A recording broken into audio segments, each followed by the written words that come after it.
Hi everybody, welcome to day 20 of Vlogmas. Today I'm going to be doing the Hamilton book tag, pretty much just because I felt like it. First question is room where it happens, the world that you would put yourself into. I said either the Uglies or the Midnighter series by Scott Westerfeld because he's really good at creating these new places in places that we already know and really bringing you into the world with the characters. Second question is the Schuyler Sisters, an underrated female character. My favorite underrated character is actually Narcissa Malfoy. Draco and I guess Lucius, but mostly Draco, mean more to her than the white supremacist agenda. And you know, that's motherhood, I suppose. I don't mean to like excuse the white supremacist agenda going on in Harry Potter, and I really don't even mean to say that she's a great character, but I think she is a really cool underrated character. Number 3 is my shot, a character that goes for whatever they want and doesn't let anything get in their way, and my answer to this is basically any Lannister that has ever lived, and no Stark whatsoever. There's also Lydia Bennet and Mr. Collins who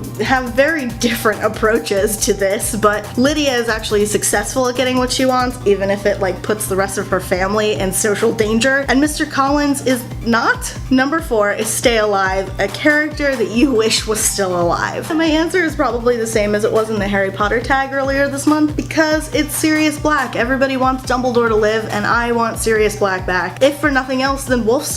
Number 5 is burn the most heartbreaking end to a relationship you've ever read. Right now I'm gonna say that this is gonna be very spoilery, and I only say that because I don't think many people have read these books, even though this series is one of my favorite books. I think it's just referred to as the Blue is for Nightmare series, and it's about this girl Stacy who is a practicing witch. In the second book, a boy named Jacob, who is also a practicing witch, comes to her school. By the third book, they realize that nobody else is going to understand what being a witch in the way that they are witches is like, and so they fall in love.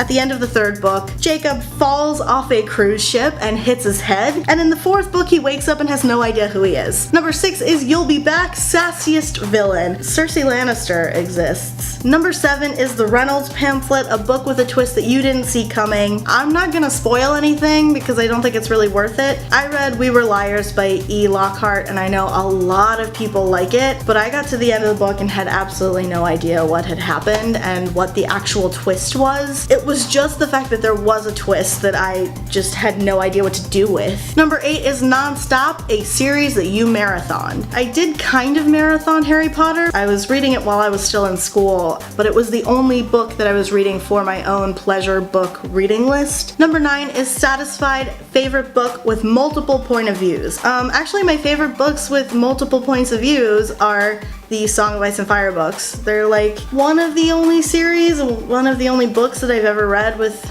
multiple points of view. You have to have multiple points of view in this world because everybody is so far away from one another that if you only followed like John, all you would get is like lots of mopiness and ice. You wouldn't get any of the fire.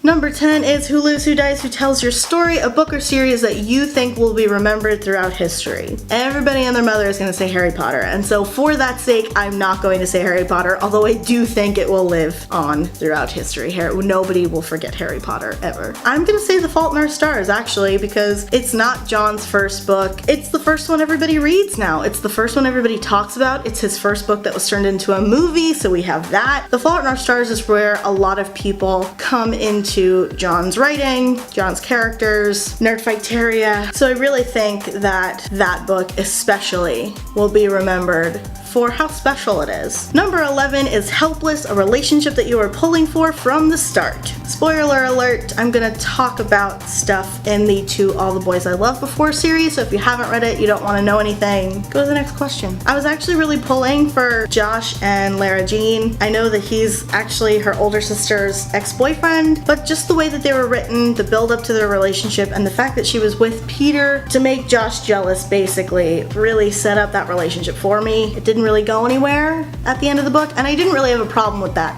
but that's just what I was feeling when I started the book. Not that I absolutely wanted them to get together, I was just pulling for them from the beginning. Number 12 is 10 Dual Commandments, Favorite fight scene. A lot of people will probably say something from Harry Potter. I'm going to talk about Percy Jackson, so some people might say the fight scene between him and Luke. My favorite fight scene from Percy Jackson is actually when he's fighting a monster at that giant arch that he and Annabelle and Grover go to after they get out of the Lotus Hotel. I was so afraid. I thought that Percy was going to die, but I was reminding myself at the same time that there's no way that he can, because he's the main character of the series. He can't actually die, otherwise it would not be called Percy Jackson anymore. Well, he doesn't die, and I really enjoyed reading that. It actually made me feel very emotional towards Percy, and I had like mixed feelings about him throughout most of the first book. Number 13 is Say No to This, a guilty pleasure read. First of all, I want to say that I do not feel guilty about anything that I read. It's not something that I believe in. Second of all, full disclosure, I go back and read certain parts of Breaking Dawn, specifically the steamy sex scenes that aren't actually that steamy, because vampire sex, why not? Number 14 is What Comes Next, a series you wish had more books. The Ugly series. I read those when I was in like middle and high school, I think, and after I read extras, I actually emailed Scott Westerfeld to ask him if he was going to write more books in the series. He responded to me and said that he wasn't going to, but that there was going to be a companion guide to the series, and I actually bought that and read it like an actual book. 15 is Right Hand Man, favorite bro TP. Either Peeta and Haymitch or Katniss and Finnick. I love both of those friendships so much. Finally, number 16 is What Did I Miss? A series or book that you came late to reading. Besides Percy Jackson, definitely Harry Potter. Like the first Harry Potter book came out when I was 4.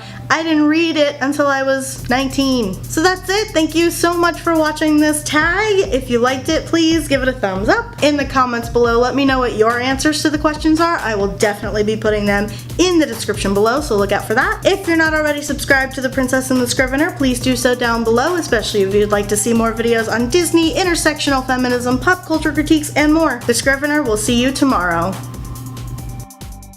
Do you know how hard it is to read? You're on your own. Awesome! Wow!